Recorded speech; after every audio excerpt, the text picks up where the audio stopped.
മുഖ്യമന്ത്രിയും പാർട്ടി പരസ്യമായി തള്ളിയതോടെ ഇടതുമുന്നണിയിൽ ഒറ്റപ്പെട്ട പി.വി. അൻവർ മൗനം പാലിച്ച് മുന്നോട്ട് പോയില്ലെങ്കിൽ പുറത്തേക്കുള്ള വഴി തെളിയുമെന്നുള്ള മുന്നറിയിപ്പ് കൂടിയാണ് CPM അൻവറിന് നൽകിയത്. തീവ്ര സ്വഭാവമുള്ള സംഘടനകളുടെ പിന്തുണയിലാണ് പി.വി. അൻവർ നീക്കങ്ങൾ നടത്തുന്നതെന്നാണ് പാർട്ടി വിലയിരുത്തൽ. അന്വേഷണമില്ലെന്ന സെക്രട്ടേറിയറ്റ് തീരുമാനം പാർട്ടിയിലെ പിണറായിയുടെ അപ്രമാദിത്വം കൂടിയാണ് തെളിയിക്കുന്നത്. മുഖ്യമന്ത്രിയും പാർട്ടിയും വിലക്കിയിട്ടും പരസ്യ പ്രസ്താവനകളുമായി രംഗത്ത് വരുന്ന അൻവറിനെ പൂർണ്ണമായും കൈയൊഴിയുന്ന വിധത്തിലായിരുന്നു കഴിഞ്ഞ ദിവസം CPM സംസ്ഥാന സെക്രട്ടറി MV ഗോവിന്ദന്റെ വാർത്താ സമ്മേളനം. ശശിക്കെതിരെ അൻവർ ഉയർത്തിയ ആരോപണങ്ങൾ ഗൗരവമെന്ന പരിഹാസ സ്വരത്തിൽ പറയുമ്പോഴും അതിൽ പരിശോധനയൊന്നും ഉണ്ടാകില്ലെന്ന വ്യക്തമായ സൂചനയും MV ഗോവിന്ദൻ നൽകി. അൻവർ പറയുന്നത് പോലെയുള്ള കാര്യങ്ങൾ ചെയ്യുന്ന ആളല്ല P. ശശി എന്ന സെക്രട്ടേറിയറ്റ് വിലയിരുത്തൽ മുഖ്യമന്ത്രിയുടെ നിലപാടിനെ ചോദ്യം ചെയ്യാനാകാത്ത പാർട്ടിയുടെ നിസ്സഹായാവസ്ഥ കൂടിയാണ് വ്യക്തമാക്കുന്നത്.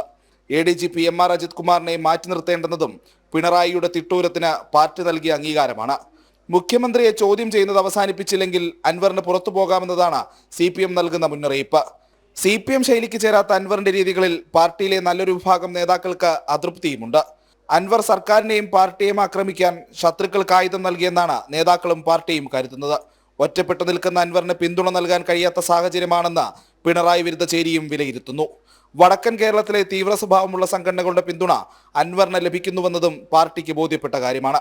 മുഖ്യമന്ത്രിക്കും നേതൃത്വത്തിനുമെതിരെ അണികൾക്കിടയിൽ വികാരം കുത്തിയിളക്കി വിടാൻ അൻവർ ഈ പിന്തുണ ഉപയോഗപ്പെടുത്തിയെന്നതും പാർട്ടിക്ക് ബോധ്യപ്പെട്ടു. അൻവറിനെ തുറന്ന് പിന്തുണയ്ക്കാൻ പിണറായി വിരുദ്ധർ തയ്യാറാകാത്തതും ഇതുകൊണ്ട് തന്നെ. ജനം, തിരുവനന്തപുരം.